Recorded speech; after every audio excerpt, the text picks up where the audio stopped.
నువ్వైనా చిన్నపిల్లడు రోజు తినిపించాలి చెప్పరా. ఆ పెద్దోడు వస్తేనేమో గొడవలకి అవుతావు, ఇప్పుడేమో నీకు తినిపించాలి. అప్పుడు చెప్పిన మాట నువ్వు చెప్పరా చెప్పరా చెప్పరా చెప్పరా డుర్రుగా.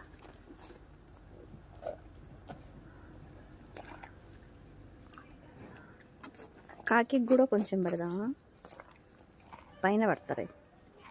నువ్వు కాకి పెట్టింది కూడా తింటావు. నువ్వు మంచోడి కాదు.